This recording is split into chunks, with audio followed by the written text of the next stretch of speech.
صاحب آپ کی جانب آؤں گی. جس طرح سے ماضی میں بھی دیکھا جائے تو ایسی بہت سی کوششیں کی گئی ہیں اور تاجروں کو جو ہے وہ دباؤ پر فیصلے لینے پڑے ہیں تاجروں کی جانب سے. ایسی بہت سی مثالیں ہمارے پاس موجود بھی ہیں. کیا حکومت اس فیصلے پر جو وہ عمل درآمد کر پائے گی؟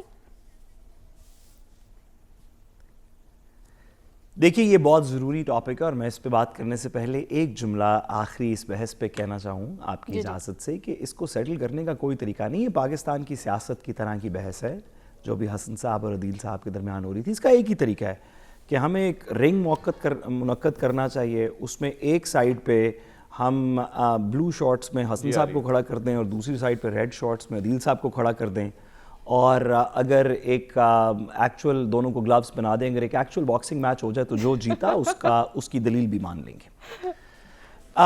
یہ جو آپ نے اس پہ ایف بی آر پہ بات کی, یہ دیکھیے یہ پاکستان کے بنیادی مسائل کی طرف کی نشاندہی ہے. یہ بڑی ضروری بات ہے, بہت ضروری بات ہے کہ کیا وجہ ہے کہ پاکستان کے اندر بہت بڑا حصہ ہماری اکانومی کا ڈارک اکانومی ہے, جس کو بلیک اکانومی کہتے ہیں. یہ کوئی ایسی بات نہیں کہ بلیک اکانومی کہ وہ کوئی اسمگلنگ ہو رہی ہے یا صرف کوئی منشیات میں ہے. نہیں, وہ ڈارک اکانومی ہے.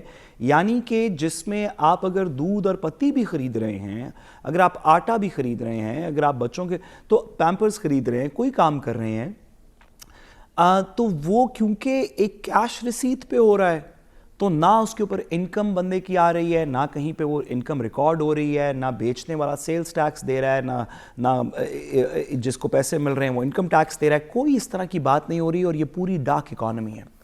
کچھ لوگوں کا, اور میں اس میں پلیز میری پرسنٹیج اگر غلط ہو تو پلیز ڈونٹ مائنڈ, لیکن چند سال پہلے تک کچھ لوگوں کا یہ کہنا تھا کہ پاکستان کی جو ڈارک اکانومی ہے وہ پاکستان کی ایکچول اکانومی سے 2-3 گنا بڑی ہے.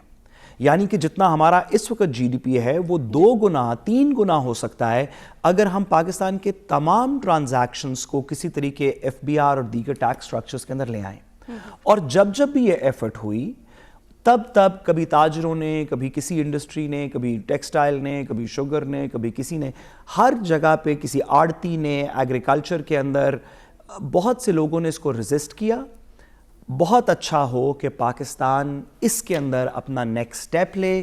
جو چند لوگ جو 8-10% جو ایکچول ٹیکس نیٹ کے اندر فال کرتے ہیں, مجھے نہیں پتا شاید اس سے بھی کم پرسنٹیج ہوگی, ان کے اوپر سے کچھ بوجھ ہٹے اور تمام لوگ تھوڑا تھوڑا ٹیکس دینا شروع کریں تاکہ وہ لوگ جو اس وقت تمام ٹیکس دے رہے ہیں ان پہ سے کچھ بوجھ ہٹے, جن میں موسٹلی سرکاری ملازمین اور دیگر اس طرح کے لوگ ہیں.